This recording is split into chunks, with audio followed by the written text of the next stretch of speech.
सुपौल में 17 अगस्त से जमीन निबंधन की प्रक्रिया पेपरलेस होने जा रही है।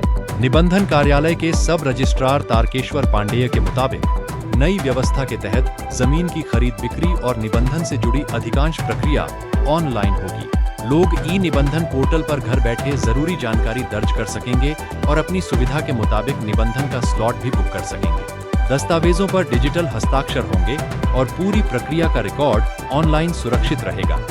इससे कागजी कार्रवाई कम होने के साथ प्रक्रिया में पारदर्शिता बढ़ने की उम्मीद है। हालांकि ऑनलाइन प्रक्रिया में परेशानी वाले लोगों के लिए कातिबों की सुविधा जारी रहेगी। कातिबों को नई व्यवस्था के लिए सभी लोगों के लिए दिया कितना जाएगा। फायदेमंद रहेगा? जो दस्तावेज निबंधन के लिए जो भी निबंधनार्थी जनता अभी तक कार्यालय में आते थे, उनको पहले फिजिकल मोड में दस्तावेज तैयार कराना होता था। या तो वो स्वयं करें, या दस्तावेज लेखक के माध्यम से करें, या अधिवक्ता के माध्यम से करें।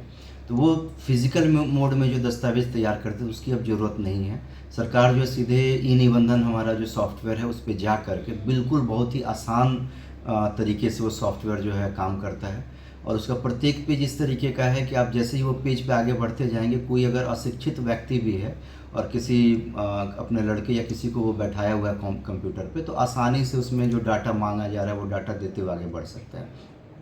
और इस तरीके से जो दस्तावेज तैयार करने के लिए उनको किसी के पास जाना पड़ता था, वो स्वयं भी तैयार कर सकते हैं और सॉफ्टवेयर ही उस दस्तावेज को तैयार कर देगा। दूसरा है कि जो व्यक्ति ऐसा नहीं कर सकते, पढ़े लिखे नहीं हैं या कंप्यूटर नोइंग नहीं है, तो जो हमारे दस्तावेज नवीस हैं, मुद्रांक विक्रेता हैं, उनको सरकार सर्विस प्रोवाइडर के तौर पे लाइसेंस दे रही है। उनके पास आकर के आप अपना दस्तावेज तैयार करवा सकते हैं। तो रजिस्ट्री का प्रोसेस कुछ बहुत नहीं बदल रहा है, केवल तरीका बदल रहा है ताकि लोगों को सुविधा हो। पेपर तैयार करने में जो परेशानी होती थी, प्रिजर्व करने में जो परेशानी होती थी, या रजिस्ट्री के बाद कई बार जो है लोग उसमें छेड़खानी कर लेते थे रजिस्टर्ड डीड में, उससे बचाव के लिए ये सारी प्रक्रियाएं जो हैं वो की जा रही हैं, जो लगभग आज के डेट में कई सारे स्टेट में लागू भी है। ये बिहार में सर कब से लागू हो रहा है ये? बिहार में अभी तो 40 कार्यालय में ये लागू हो चुका है और पूरे बिहार में सुपौल के सभी निबंधन कार्यालय सहित सारे बिहार में 17 तारीख से ये लागू होगा।